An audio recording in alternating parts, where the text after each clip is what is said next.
अस्सलाम वालेकुम गाइस, कैसे हैं आप सब। आई होप कि आप सब ठीक ठाक होंगे। तो आज का ब्लॉग बहुत ही मज़े का होने वाला है क्योंकि यहाँ पे हो रही है चांद रात की बहुत ज़्यादा ज़ोरों शोरों से तैयारी। और यहाँ मेरी जो देवरानी थी वो लगा रही थी मेहंदी, क्योंकि आज है चांद रात का दिन। और यहाँ पे जो मेरे बच्चे थे इतने ज़्यादा एक्साइटेड हो रहे थे मेहंदी को देख करके। अच्छा, तो मैंने सोचा भाई इन दोनों को मैं रात में लगा दूँगी मेहंदी, क्योंकि अभी ये दोनों मेहंदी लगा के ख़राब कर देंगी।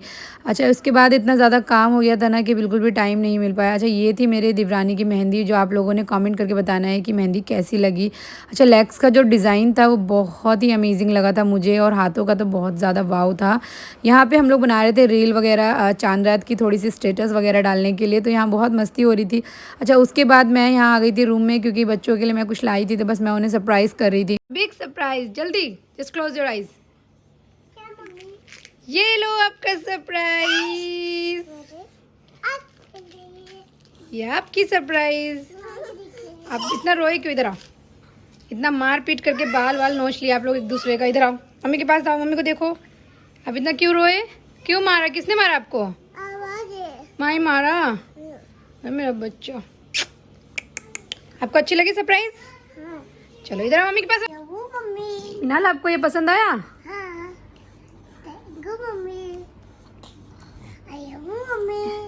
अरे मेरा बच्चा, वेलकम मेरा बच्चा। तो फ्रेंड्स, यहाँ पे मेरा पार्सल भी रिसीव हो गया था, जो कि मुझे बहुत ज़्यादा एक्साइटेड हो रही थी कि फ़ाइनली चांद रात के दिन मेरा ड्रेस आ गया था। अच्छा, ये मेरा ईद का ड्रेस नहीं है, ये बस मैंने यूं ही बनवा लिया था, क्योंकि ये ड्रेस बहुत ज़्यादा ट्रेंडिंग में था। हानिया आमिर ने इसे पहना था, तो ये ड्रेस जो है वो मेरी जो सिस्टर है उन्होंने बनाया था। अच्छा, उनका ये खुद का ही वर्क है, उन्होंने खुद से ही ये सब कुछ डिज़ाइन किया है हानिया आमिर का ड्रेस। और उसके बाद उन्होंने मुझे ये कुरियर लगा दिया था। मुझे ड्रेस बहुत ज़्यादा पसंद था। अच्छा, जिस किसी को भी जानना है कि ये ड्रेस कहाँ से मैंने डिज़ाइन करवाया है, आप लोगों ने मुझे कमेंट सेक्शन में ज़रूर से लिखना है, मैं लिंक शेयर कर दूँगी। अच्छा, ड्रेस रिसीव करने के बाद हम आ गए थे बाहर मार्केट की तरफ। तो यहाँ पे मेरे बच्चों के लिए छोटी मोटी सी कुछ चीज़ें रह गई थी, क्योंकि भाई ईद है और ईद के दिन तो इतनी ज़्यादा चीज़ें चाहिए होती है ना बच्चों को, क्योंकि एक दिन की ईद नहीं होती है, 3 दिन की ईद होती है। तो भाई हर दिन के लिए कुछ नया चाहिए होता है। तो बस यहाँ पे बच्चों के लिए कुछ कुछ चीज़ें रह गई थी, वही हम लोग लेने आए थे। और छोटी छोटी चीज़ें जो होती है ना, अक्सर हमें लास्ट टाइम पे ही याद आता है। अच्छा, उसके बाद क्या हुआ कि मेरी जो घर आने के बाद अपॉइंटमेंट थी पार्लर की, तो बस मैं यहाँ पे होम सैलून ही बुक कर लिया था, क्योंकि मेरे पास बिल्कुल टाइम नहीं था बाहर जाने का। और मेरे बच्चे इतना ज़्यादा परेशान करते हैं कि मेरे को बिल्कुल टाइम नहीं मिलता है कुछ भी चीज़ें करने का। अच्छा, रात का वक्त था और मुझे अपना रूम वगैरह भी सेट करना था, क्योंकि आज चांद रात था और टाइम बिल्कुल भी नहीं था। रमज़ान की वजह से बिल्कुल भी कुछ एक्स्ट्रा काम नहीं हो पा रहा था।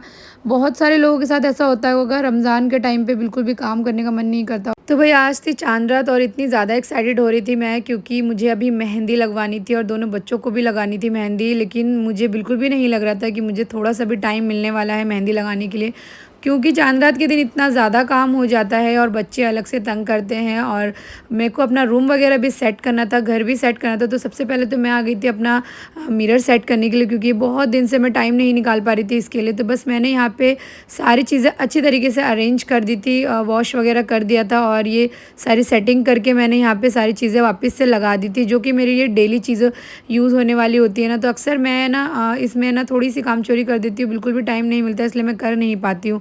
तो बस यहाँ पे मैं आ गई थी इसे सेट करने के लिए, थोड़ा सा मैस्ड हो रहा था ये, इसलिए।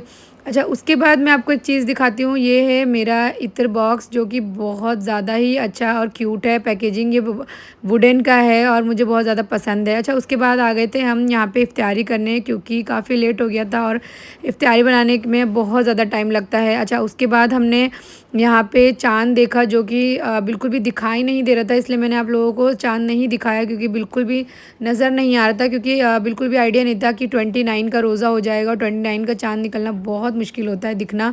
तो बट ऐलान हो गया था कि चांद रात हो गई है, तो बस हम लोग यहाँ पे जल्दी जल्दी से सारी चीज़ें सेट कर रहे थे, क्योंकि बिल्कुल भी टाइम नहीं बचा था। और हम लोगों ने सोचा था 30 डेज़ का रोज़ा होगा तो भाई सब चीज़ें आराम से कर लेंगे, बट ऐसा हो नहीं पाया और एक दिन पहले ही ईद हो गई, तो और ज़्यादा मुश्किल हो गया था, क्योंकि सारी चीज़ें अब एक दिन में ही करनी होती है हमें।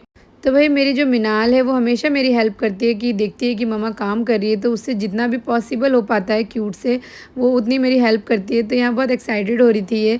तो भाई मैंने क्या किया ना, सबसे पहले तो मैं नीचे चली गई किचन में, क्योंकि अभी मुझे प्याली वगैरह भी रेडी करनी थी। तो यहाँ पर मैंने प्याली वगैरह रेडी कर दी और न्याज वगैरह होने के बाद हम चले गए थे अपने रूम में, क्योंकि अभी हमें रेडी भी होना था और आज है ईद। तो भाई आप सभी को ईद मुबारक हो। और भाई ब्लॉग थोड़ा सा लेट हो जाता है आने में, क्योंकि मेरे जो दो बच्चे मुझे इतना तंग करते हैं, तो मैं ब्लॉग एडिट करने में बहुत ज़्यादा लेट हो जाती हूँ। तो बस यहाँ पे मैं आ गई थी अपना सूट रेडी करने के लिए। तो मैं अक्सर ऐसा करती हूँ ना, जब भी मुझे रेडी होना होता है ना, मैं अपना और अपने बच्चों का सूट वगैरह सभी चीज़ें एक साथ रेडी करके रख देती हूँ, ताकि मुझे मुश्किल ना हो। अच्छा, यहाँ पे फिर मैं चली गई थी अपने बच्चों को शावर वगैरह दिलाने के लिए। अच्छा, आप लोगों ने सबसे पहले कमेंट करना है कि आप लोगों को मेरा ड्रेस कैसा लगा। अच्छा, ये ड्रेस मैंने खुद से ही डिज़ाइन करवाया है, मैंने इसका फैब्रिक लेकर के ही इसे डिज़ाइन करवाया था। अगर जिस किसी को भी जानना है कि ये ड्रेस मैंने कैसे कस्टमाइज़ कराया है, मुझे कमेंट्स में ज़रूर पूछेंगे, मैं आप लोगों को बता दूँगी। और आज मैं आप लोगों को बताने वाली हूँ कि मैंने जो ये ड्रेस है अपनी बेटी का और अपना ऑलमोस्ट सेम बनाया था। एक ही फैब्रिक से हम लोगों ने सेम ड्रेस पहना था। हम लोगों ने ट्यूनिंग की थी बच्चों के साथ। वही थी आज ईद मुबारक का दिन और यहाँ पे रौनक लगी हुई थी ईद में, क्योंकि ईद के दिन मिनाल और मीरब की फुप्पू वगैरह आ गए थे। और यहाँ पे एक ट्रेजेडी हो गई थी छोटी सी। माहिर का एक दिन पहले ही हाथ थोड़ा सा फ्रैक्चर हो गया था, जिसकी वजह थोड़ा सा माहौल ख़राब हो गया था। इस वजह से भी मैं ब्लॉग बिल्कुल भी अपलोड नहीं कर पा रही थी। तो बस यहाँ पे क्या था ना कि थोड़ा सा मस्ती वगैरह चल रही थी, क्योंकि ईद का दिन था, तो हम लोग यहाँ पे बहुत मस्ती कर रहे थे। अच्छा, ईदी वगैरह बट रही थी, तो यहाँ पे जो मिनाल के फूफा हैं वो हम सभी को ईदी बांट रहे थे। अच्छा, मैं यहाँ बोल रही थी कि भाई मेरे बच्चे तो दोनों सो गए थे, शाम का वक्त हो गया था, तो उनके बदले पे बिहाफ पे मैं यहाँ पे ईदी रिसीव करी थी। तो बस इसी वजह से थोड़ी सी हमारी यहाँ पे मस्ती चल रही थी। चलो एक नंबर सलाम करते जाना सभी लोग, ईद मुबारक बोलो। वालेकुम ईद मुबारक। माहिर सलाम करो, सलाम।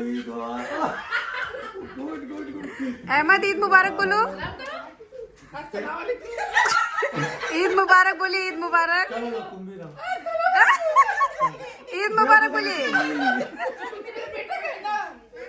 ईद मुबारक बोलिए। आज का ब्लॉग यहीं पर एंड करते हैं और आप लोगों को मेरा फुल लुक कैसा लगा ज़रूर से कमेंट करके बताइएगा। मिलते हैं नेक्स्ट ब्लॉग में, तब तक के लिए अल्लाह हाफिज़। ईद मुबारक सभी को।